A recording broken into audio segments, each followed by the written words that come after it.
For this lesson, we will recap what desertification is, what the causes are, and we will then go on to evaluate the strategies to limit desertification. So the Sahel is a narrow belt of semi-arid land, and it's found just south of the Sahara Desert. Rain falls in only 1 or 2 months of the year. However, both rain amount, which is usually between 250 to 450 millimetres per year, and length of the rainy season is variable. Over the last 50 years, the Sahel has notably undergone some really vast changes, and it's changed from being quite a luscious, bountiful place that is conducive to growing quite a lot of crops to being really on the brink of not being able to support life. So what I'd like you to do is watch the video on YouTube, but you should be able to watch it on this slide as well, and consider what the main issues in the Sahel region are. So just pause me for now and have a go at watching that video and making some notes for me, please.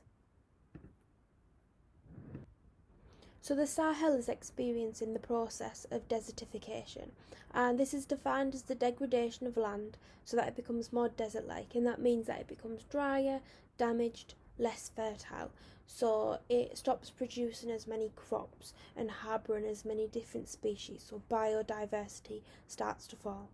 Now, desertification is causing the Sahara Desert to expand and grow as the land is losing its vegetation and the ground is becoming bare and prone to soil erosion. So what we need you to understand is that over the past 100 years, the Sahara Desert has expanded, and it's expanding into this Sahel region. So a stat that you might want to remember is that the Sahara Desert is expanding by almost 10,000 square kilometres per year. So it's now 10% larger than what it was in 1920. On the map on the board, it's just a diagram for you to understand which areas are suffering from desertification. And the key fact here is that 30% of Earth's land is at risk of desertification. And that risk is categorised by the colours that you can see in the key on the bottom left there. Anywhere with a slight risk of desertification is yellow, and often that includes many places that are already claimed or classified even as a desert. The dark brown colour, the maroon colour, is severely at risk of desertification, and the orange colour is moderately at risk of desertification. We can see much of northern Africa, Australia, the Atacama and Patagonian deserts, and western USA are at risk to some degree. So what I would like you to do now is use the photographs to speculate on the causes of desertification. I will take a pause now for you to pause the video and have a go at this yourself. So the first cause of desertification is climate change. As soil becomes drier, this increases the risk that it will suffer from wind erosion, which will then leach nutrients from the soil and render it infertile. So that is associated with hotter and drier conditions. The second photograph is about deforestation. If we remove trees, we prevent roots from acting as a binding agent. When soil is no longer held together by roots, it becomes vulnerable and susceptible to erosion. So trees being cut down to meet the needs of growing populations for timber and creation of farmland is just fueling this desertification. The third picture is about overcultivation, and that involves growing too many crops, and it then strips out the nutrients from the soil, meaning very little can grow. And then finally, that fourth picture is about overgrazing, and when there are too many animals in the land, they strip the land of its vegetation through feeding and trampling, which leads to increased soil aridity and then desertification. So what you should do now is spend 5 minutes using your sheet and revision guide to collate information about what is happening, what the causes of desertification are, and explain how exactly this leads to this process. In your exam, you will access higher levels if you can give a point, which would be the cause, and then develop that point with an explanation of how it causes desertification. There is an example in the grey box to help you if you are stuck.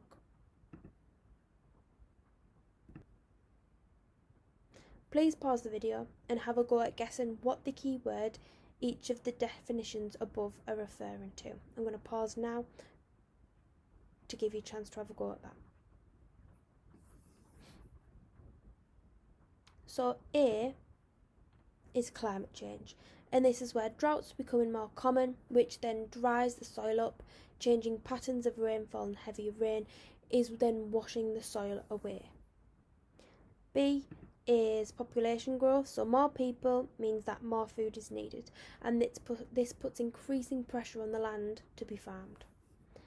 C is deforestation, where trees are cut down for fuel and building and many other uses as well, not just confined to those two. And D is overgrazing, so too many goats, sheep and cattle will destroy the vegetation. E is about growing too many crops season after season, which then removes the nutrients from the soil. The soil becomes weak and exhausted, so that is overcultivation. And then finally F, once the soil is exposed, it is easily removed by wind and water, and that is of course soil erosion.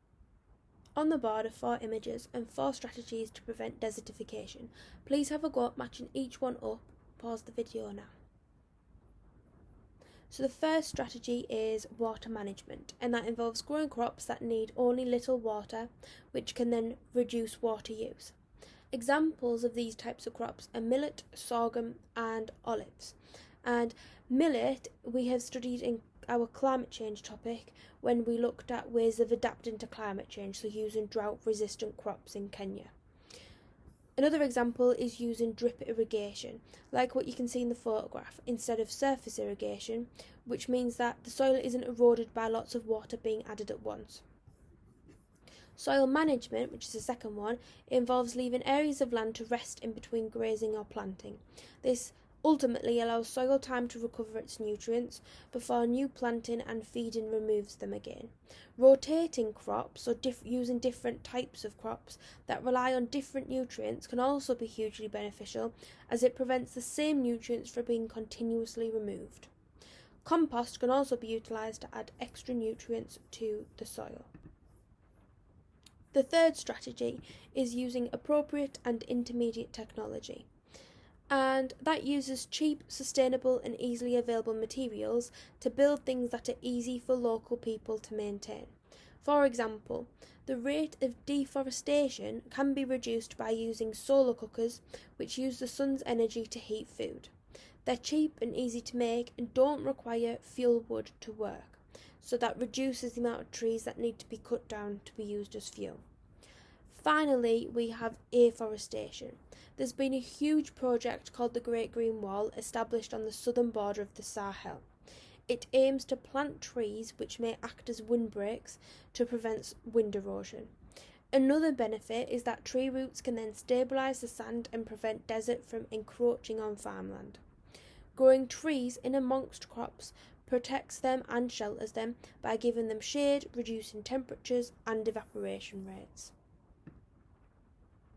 For this task, please use page 33 of the revision guide to add notes to your sheet about the 4 main strategies, offering a solution to desertification. Remember to give an example and then explain how that example actually helps to prevent desertification. Again, an example has been done for you in the grey box on the screen. The penultimate task is a mini case study about afforestation and discusses the aforementioned Great Green Wall project. Please click the grey button and watch the video, noting strengths, weaknesses, opportunities and threats associated with the project. This would be a great mini case study to be able to name drop in your exam. Finally, please have a go at the recall task. Pause the video and then come back once you've had a go, and then I'll go through the answers. So, number 1, what is meant by desertification? That is the process of land turning into desert as the quality of the soil declines over time. Number 2, name 2 causes of desertification in the Sahel. Well, those are the four causes that we spoke about. It could be climate change, deforestation, overgrazing or overcultivation. And then finally, name 2 strategies to reduce the risk of desertification from occurring.